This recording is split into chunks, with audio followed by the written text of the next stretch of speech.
Salve, salve, Maestro here, and today we are back with our American campaign Invictory 3 1.9. In the last episode, we managed to put basically all of Latin America into our power block, and now we are already looking at the other places of the world like Africa and mostly Asia in order to do the same. And before starting, I just wanted to point out that basically the American politics is over because we only got one party, man. Like, where is the Democratic Party? Everyone is at the Republican because basically all the IGs from the Democrats are basically marginalized. So there is no Democratic Party. Kind of crazy, right? Now, a quick update about the tree port is that I have a very special one. It's actually kind of simple, but when I thought about it, I said to myself, like, man, this is a big brain move, which is basically you're noticing this line here of an army.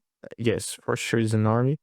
Well, basically, what I thought is the Prussian market is basically all of North Germany, and eventually Prussia normally takes up South Germany too. So what I did was I got a treaty port over Mecklenburg because doing so, I have a treaty port over the Russian market. So I got a huge trade advantage towards the Germanic economy. And you already can see that I'm the top trade country in this market right now. The only problem with that is if eventually the Prussians start their diplomatic play to unite Germany, we are going to get involved in that and they are going to try to get this report out of us. So that's a little issue, but I think we still can manage it because you're gonna need to fight against us, normally the Austrians, Russians, and French at the same time, so it's a worth it trade report. But that's not the main reason why I came back right now.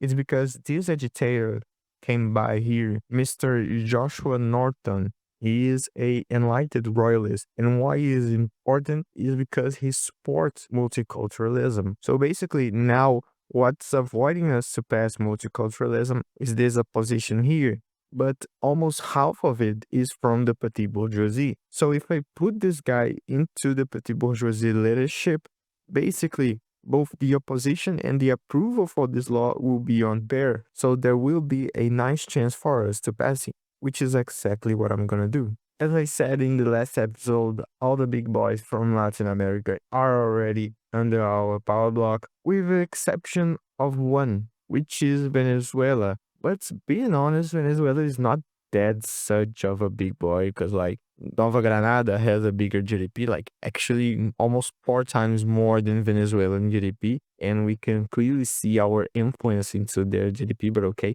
or Peru, Bolivia, 8 million, Brazil, 13 million. Even Argentina has a bigger GDP. Chile, maybe Paraguay. No, that's too much. Okay. But even though that he that was once part of the British power bloc, now they wanted to side with us and they're already accepting to join our power bloc. Now, something I'm doing differently about these treaties, I have the Maturin Convention, which grants me investment rights and trade privilege towards the Venezuelan market. But I also got the American Venezuela Treaty, and the only purpose of this treaty is to put a power block into Venezuela. And why I'm doing that? Basically, at least in this version, I don't know if it's a bug or not, but when you have a power block embassy into a country and you put that country into your power block, this article here stay frozen. So let's take an example with Brazil. They got this article not fulfilled, and as such, they don't get trade privileges towards us, which is not that bad for us, but still it prevents us from some things like renegotiating the treaties. Like, I wanted to change this law commitment, but I just can't right now. So what I started to do with later countries is split the treaties,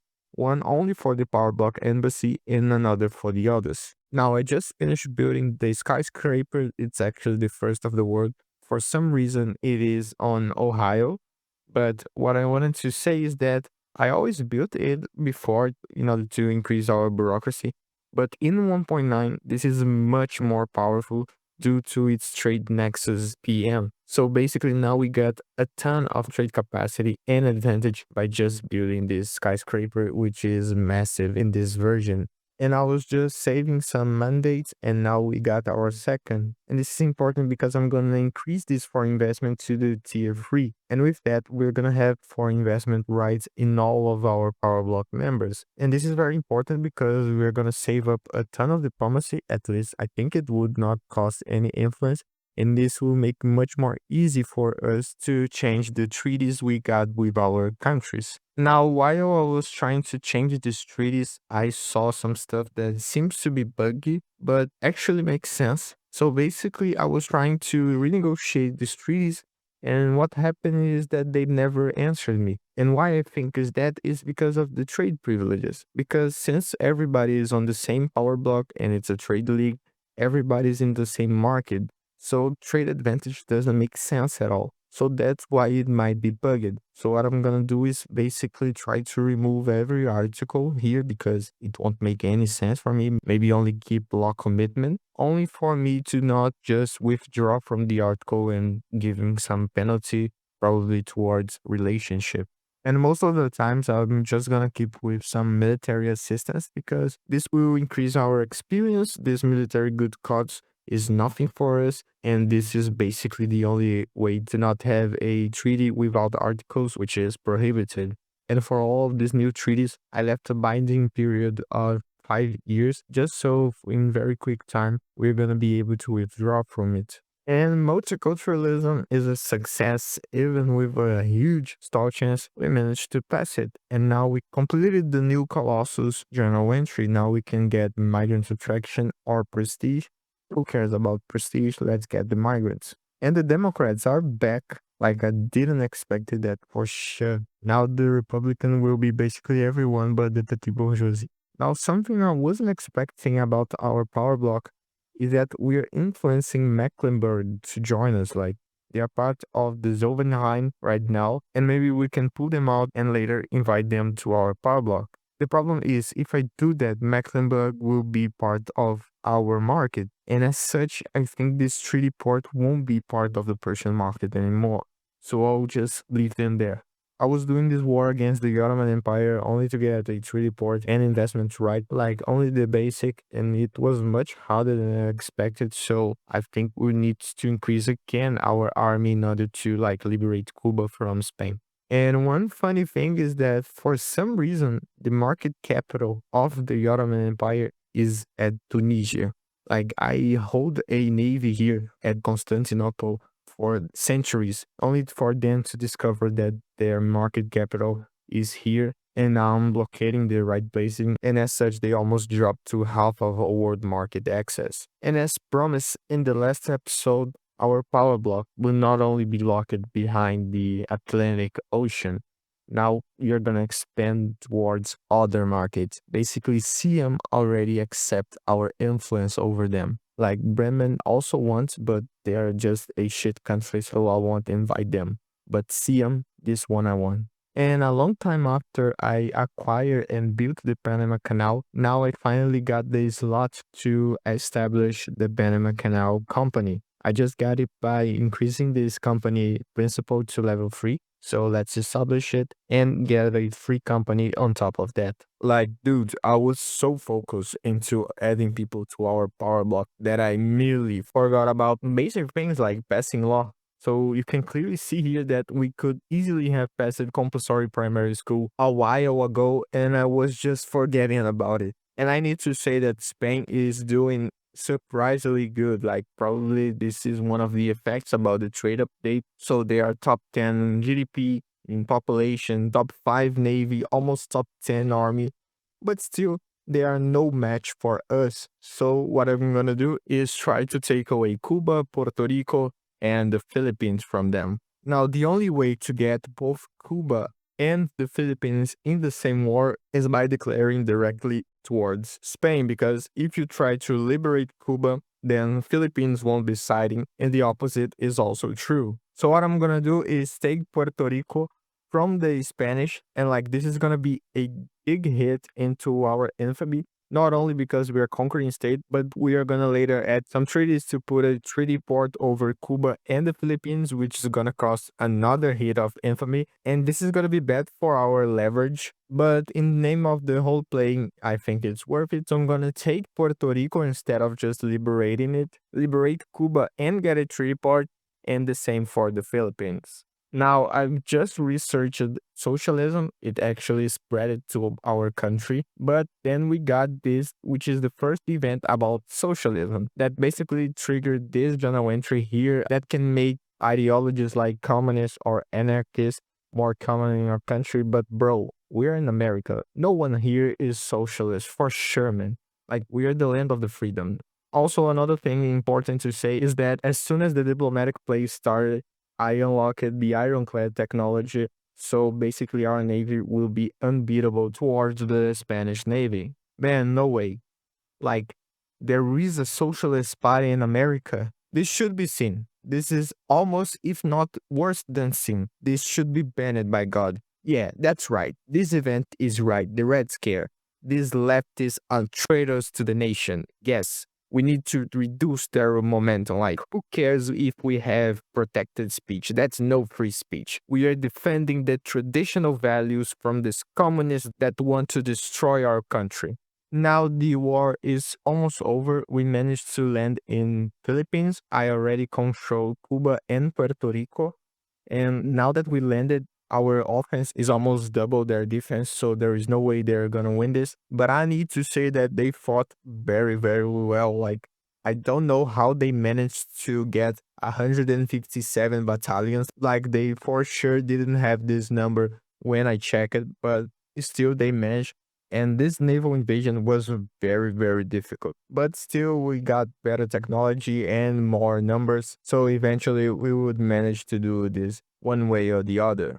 And just to clarify a little bit, I received this company slot because now the Panama Canal Company is at full prosperity. So it grants a max number of companies for us.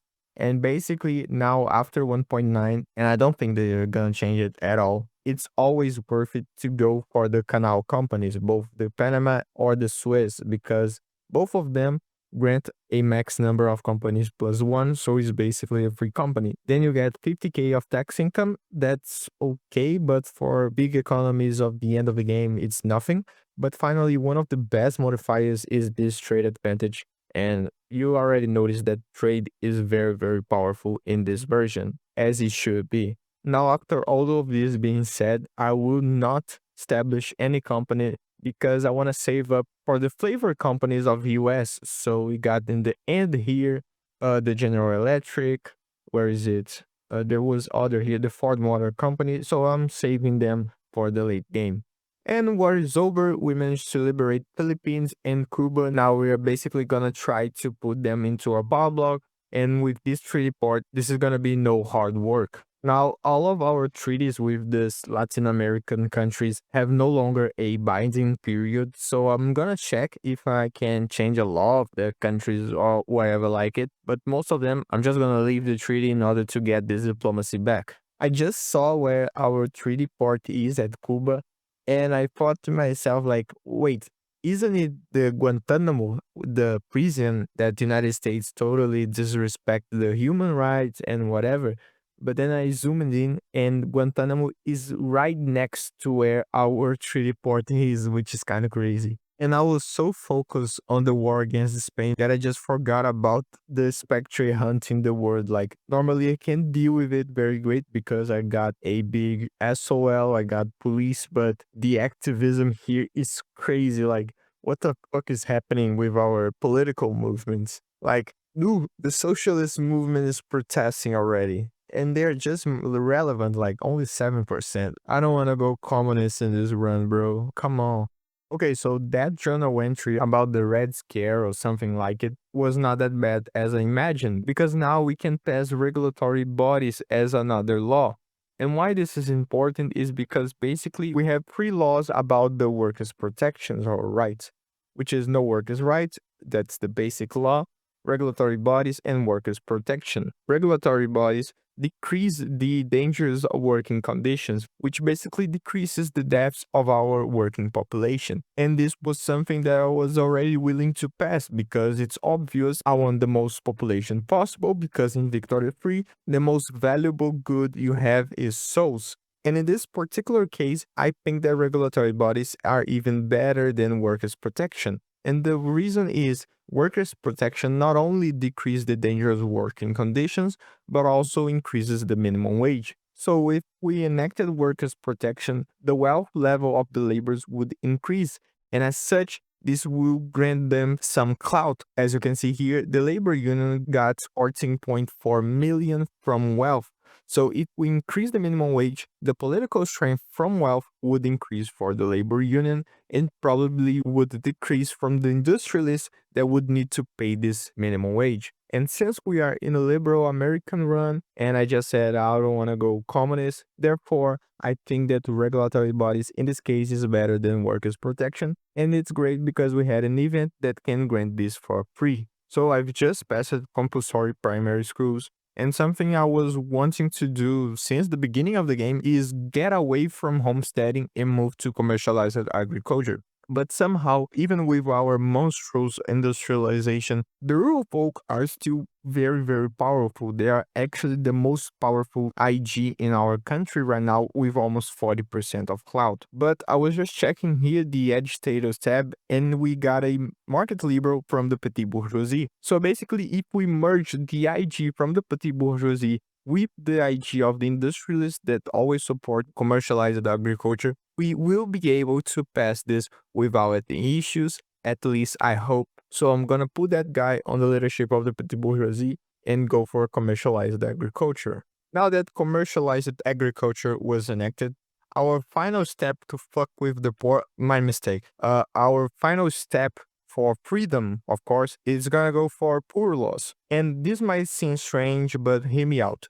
Even though the trade unions support the poor laws, I guess that this is gonna be bad for them. Because if we check here, the poor laws will grant plus 20% welfare payments and plus 2% food security. If we consider the welfare payments, we are basically giving more money to the poor, so they are gonna increase their political power, which is not what we want. But if we check here at the bottom, the effect of only the poor laws is that it reduces the political strength when receiving welfare. So even though we're gonna increase technically their wealth, and as such take clout, we're gonna also control their political strength. So I think that this law might be another way for us to take away the poor from the politics, and as such only keeping the industrialists and the intelligentsia in power. So since the war with the Spanish over Philippines and Cuba, these three main armies had been locked here, and like it was totally bugged. I couldn't get them out of there. They wouldn't get into that out of borders mode. I don't remember the name. So basically, I needed to make a treaty with the Philippines, not only because I wanted the power block embassy investment rights, but I needed to add the military access in order to free them up. But now we can use them in the little war I'm doing against Portugal, only to take three port investment rights, you know it. And in no time, both of the countries that we released from Spain, which is Cuba and the Philippines, they're already accepting to join our power block, which is incredible. And now we reach the point where our trade is so massive and our power block is so influenced that even when I don't try, people are wanting to join our power block, which is the case of Oman. They just requested to enter into my power block and I accepted because why not? And they got for us 500,000 GDP, which dropped by a ton, but okay, and 500,000 population, which is kind of cool. And I know what you might say that, dude, it's almost 80, 89, and you still don't have more than 1K construction. I know, and my answer is pretty simple, is that I just don't want it. First of all, I don't need it. Well, basically, I can check here the GDP. I'm more than double the second GDP on the world. So there is no one racing against me. I can easily build the bigger army, the bigger navy, the bigger economy I'm already. There's no reason to expand the construction sector. And the second is basically, man, just check this game speed. 1, 2, free, maybe with 7 seconds. Shit. I got an defense. Okay. But maybe it was 7 seconds to pass a week. If I expand the construction sector, this is gonna only decrease the performance. And so I'm not increasing it since the 60s, I guess. The only way that I have done is switching the iron frame buildings to steel frame, and that's it. But I will use this as an excuse to end the series right here. Like, let's be honest, there is nowhere to expand. We are already the top one GDP. We have one of the best SOL in the world, fourth population, almost surpassing the Russians, a ton of loyalists. So basically, there's nowhere to expand in this run. Our power block is already massive, and I'm almost pulling a ton of other people like Portugal, Nedge, these Italian states, Netherlands, some Germans. And honestly, we could have been much bigger because I just stopped doing those wars of treaty ports and investment right, because then I could easily take the Ethiopian, the Arabian parts, the Indonesian countries. So, in my opinion, there isn't anything more that's interesting to show, and therefore, I'm gonna end the campaign right here. I hope you liked the episode and the campaign. Comment, like, and subscribe. And as always, I'm gonna show the stats. If you don't wanna see the stats, see you next time. If you want, let's go.